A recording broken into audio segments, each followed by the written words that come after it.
দর্শক এনটিভির অনলাইনে স্বাগতম। আমরা আজকে পটুয়াখালী 250 শয্যা বিশিষ্ট হাসপাতালে রয়েছি। আমরা এখানে দেখছি যে কিছু ভুক্তভোগী এবং সাংবাদিকরা তারা অবস্থান গ্রহণ কর্মসূচি পালন করছে।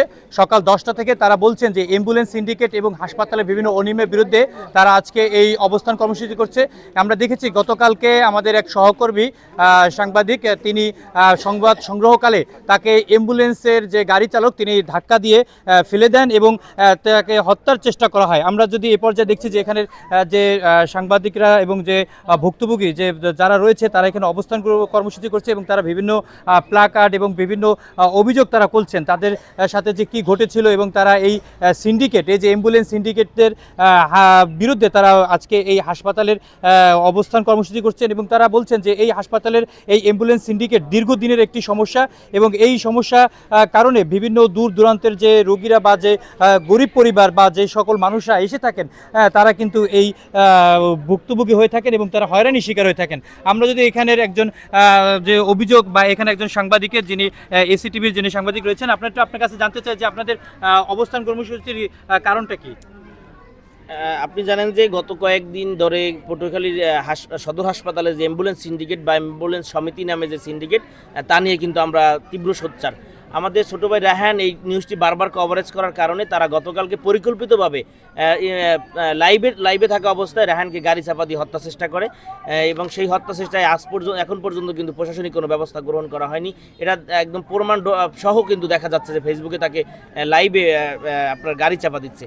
তা আমরা যদি বলতে চাই যে এই অ্যাম্বুলেন্স সিন্ডিকেটটা শুধু পটুয়াখালীর আমার সাংবাদিকদের না, এটা কিন্তু সমগ্র মানুষের সকল শ্রেণী পেশার এবং ধনী গরিব সবার। এখানে এই অ্যাম্বুলেন্স সিন্ডিকেটের নামে মুমূর্ষু রোগীকে রাস্তায় ফেলে রেখে তারা টাকা নিয়ে কন্ট্যাক্ট করে এবং দর কষাকষি করে। এই যে তাদের একটি অপরাধ, এটা আমরা মনে করি অপরাধ। এই অপরাধের একটা শুরু হওয়া দরকার এবং পাশাপাশি তারা এই অ্যাম্বুলেন্সের নামে যে এই পরিত্যক্ত গাড়িগুলো দিয়ে অ্যাম্বুলেন্স তৈরি করে মানুষকে জিম্মি করছে, সেই জিম্মি দশা থেকে আমরা বের হয়ে আসতে চাই। রাতে যে ঘটনা ঘটেছে আমরা যদি আপনার কাছে একটু জানতে চাই যে গতকালকে আপনার সাথে কি ঘটেছে? গতকালকে হয়েছিল আমাদের একটা বন্ধু, আমাদের ওই বন্ধুর বাবা অসুস্থ হয়ে পড়েছিল, সেই জন্য আমরা হসপিটালে তাকে নিয়ে এসেছি। এমার্জেন্সি থেকে ওয়ার্ডে আনার পর যে ডিউটি ডক্টর ছিল সে বলেছিল যে রুগীর অবস্থা কন্ডিশন খুবই খারাপ, সে হ্যান্ডেল করতে পারবে না, তো সেই রেফার করেছে ঢাকায়। তো আমরা যে অ্যাম্বুলেন্স খুঁজছিলাম, তারপর অ্যাম্বুলেন্সের সাথে যোগাযোগ করার জন্য তারা 13,000 টাকা দাবি করেছে, আমরা 11,000 টাকা ফাইনাল করেছি।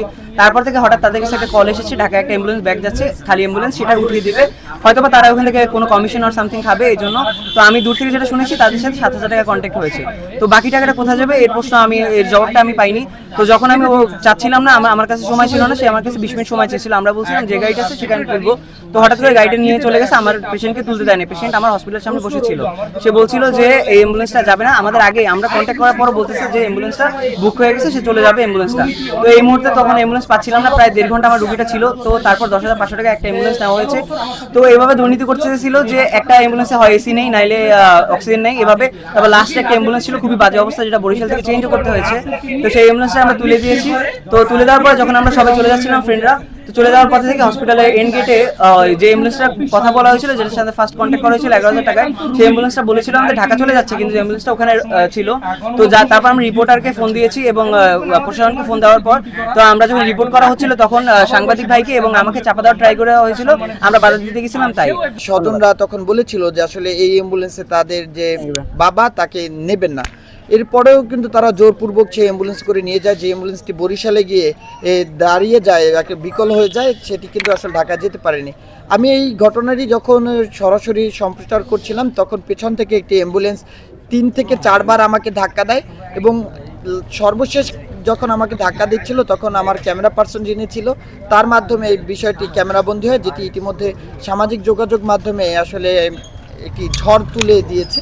আজকে এখানে আমরা প্রতীকী অনশনে বসেছি যাতে পুলিশ প্রশাসন তাদের যে স্বেচ্ছাচারিতা, তাদের যে সিন্ডিকেট বাণিজ্য, এই বিষয়ে যাতে তারা ব্যবস্থা নেয়। তারা যদি কোনো প্রয়োজনীয় ব্যবস্থা গ্রহণ না করে তাহলে পটুয়াখালীবাসীর পক্ষে আমরা ভবিষ্যতে কঠোর আন্দোলনের ডাক দিব। এবং যেহেতু এবার পটুয়াখালীবাসী সজাগ হয়েছে, এবার এই সিন্ডিকেটের শেকড় উপড়ে ফেলবো ইনশাল্লাহ।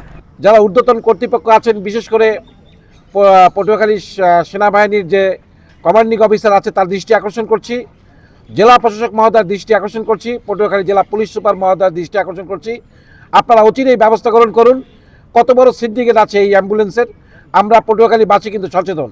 হসপিটালের তত্ত্বাবধায়ক মাননীয় পুলিশ সুপার সবার কাছে আহ্বান থাকবে এই পটুয়াখালীর যে মেয়াদ উত্তীর্ণ যেসব মাইক্রোবাস গুলা অ্যাম্বুলেন্স বানানো হয়েছে সেগুলোকে চেঞ্জ করে যাতে ভালোভাবে এখানে অ্যাম্বুলেন্স সার্ভিস চালু করা হয় এবং একটা নির্ধারিত একটা ফির মাধ্যমে যাতে শহরের মধ্যে কত হবে, কত কিলোমিটারে কত হবে, এটা যেন প্রশাসনের মাধ্যমে একটা নির্ধারিত ফি নির্ধারণ করে দেওয়া হয়। এক কথা যদি বলতে হয় যে পটুয়াখালীর এই 250 শয্যা বিশিষ্ট হাসপাতালকে ডাক্তার দেখানো উচিত, পুরো ম্যানেজমেন্ট পুরো হাসপাতালকে যদি এখন ডাক্তার না দেখানো হয়, এই পটুয়াখালীবাসী নামমাত্র একটি হাসপাতালে রয়ে গেছে।